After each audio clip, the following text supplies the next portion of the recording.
edition of Inside the Headset, and we go over to Williamson County and we talk to the Franklin Rebels and the head coach of them for Week 10, Game 10, head coach Donnie Webb. How you doing, Coach? I'm good, sir. How about yourself? Doing well. Well, you're 7-2. You've lost 2, won the Centennial, and then you lost 1 last week, and headed into playoffs. Talk to us just a little bit about the loss.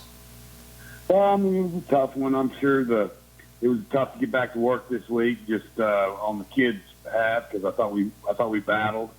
But obviously Mount Juliet made more plays at the end, and they were able to get us in overtime, 42-35. So we've got to come back and give ourselves an opportunity to win for a home playoff game. Well, injury-wise, we haven't talked in 2 or 3 or 4 weeks, and I know you have a senior-laden team. How are you as far as health-wise going into this one against Lebanon and the Blue Devils? Well, the Mount Juliet game was a physical game. I'll give a lot of credit to Mount Juliet. They're a lot bigger than we are, and they got physical with us. And we did get a couple injuries come up on us, so we've got a couple of starters that will not play this week. The goal is to get them ready for the first round of the playoffs. And, because they're not – one's a pretty serious injury that could be 2 weeks, but one of them we should get back in a week. And that is and he's a really, really good player for us, a defensive end. So Connor Parks, his name, and he's all region type defensive end. So we need to really get him back and get him going for the playoffs. But, the main thing we need to do is just get back on track, especially defensively, but and play Franklin football and get ourselves ready.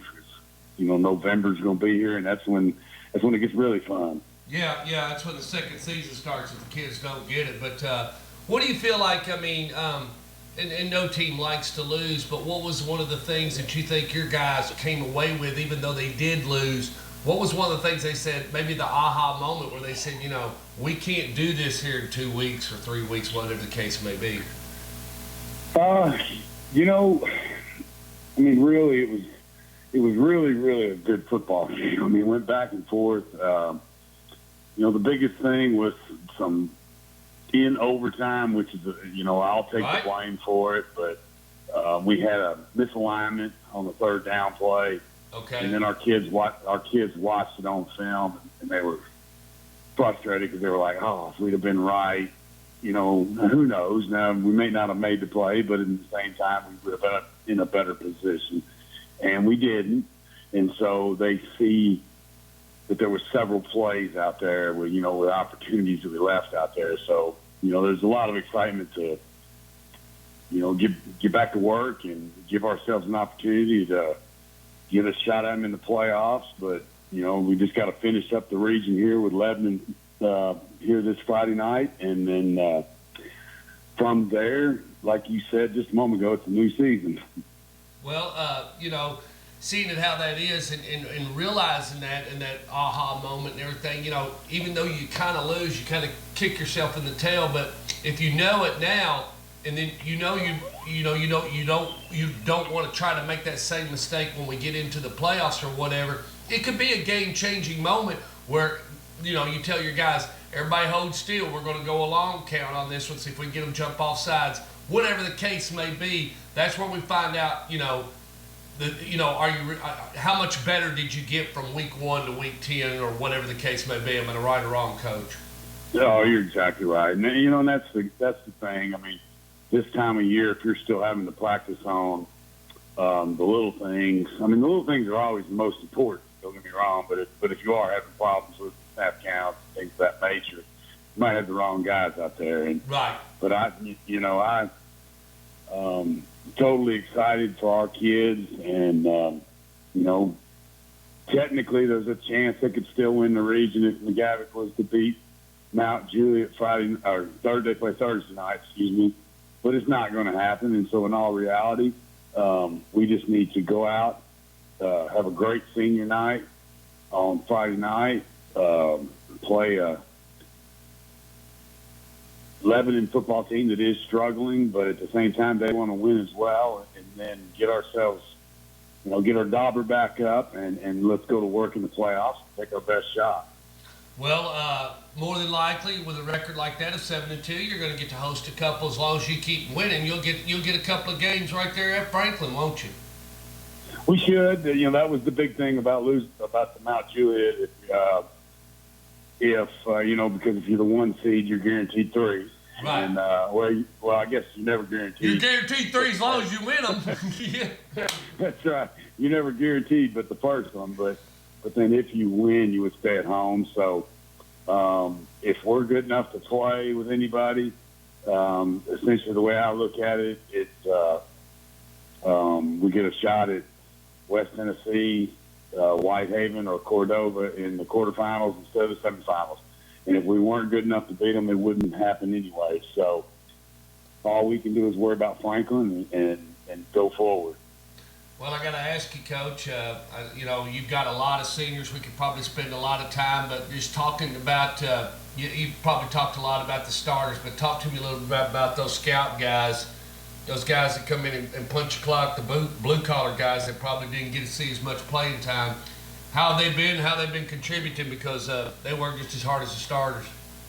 Oh, without a doubt, that's a great question. I mean, there's so many kids. I mean, I think of the Ian Jennings of the world, who's a senior, and he's on our football team, and he's a backup defensive lineman. But because of the injury to Connor Paulk, who is also a senior, he's going to start this week. And so, great.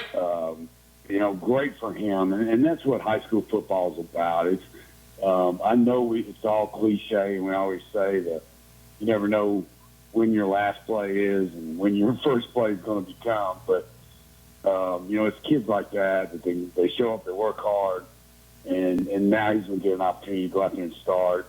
And and bottom line, to be truthful, we go out and get a victory that he was a big part of it.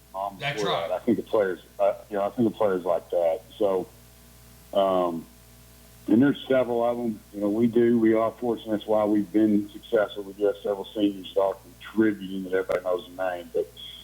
And that's usually the way it is. If you are doing well, you do have seniors doing well. Well, I got to ask one last question before we close. Talk to me a little bit about scheduling games. How you doing? I guess TSSAA kind of laid it out or whatever, which way you're going to go. Have you already started talking to some people about trying to get some games for the Franklin Rebels for the next contract? Well, I mean, to be honest, we have 0. I mean, it's we'll wait until we see where we fit. I'm doing just like everybody else is. We're all texting each other, emailing, and calling each other. If for what we think the way the regions are going to end up, right, and then work from there. It'll be a little bit different for us because when we were in 6A and Centennial, Independence, Brentwood were all in 5A. Well, I knew I didn't have to worry about a schedule because those guys were going to try to play us, and then it didn't work out.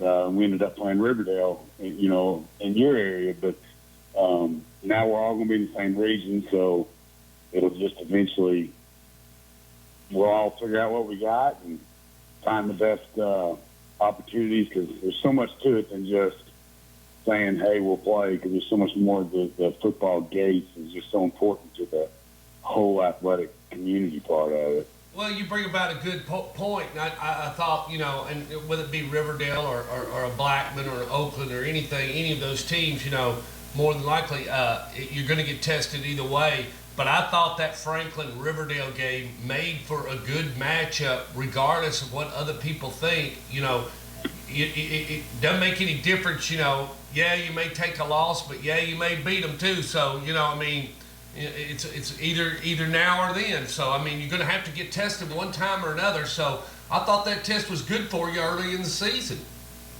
Yeah, it was a good game. I think we'll always try to look for one extra one outside of our county. Yeah. On that side because they played really good football, and I got the utmost respect for Will over there, but just before him, Ron and people like David over at Blackman, we all get along. The funniest part about all of it is because we all scrimmage each other, so then we'll all be looking for scrimmages.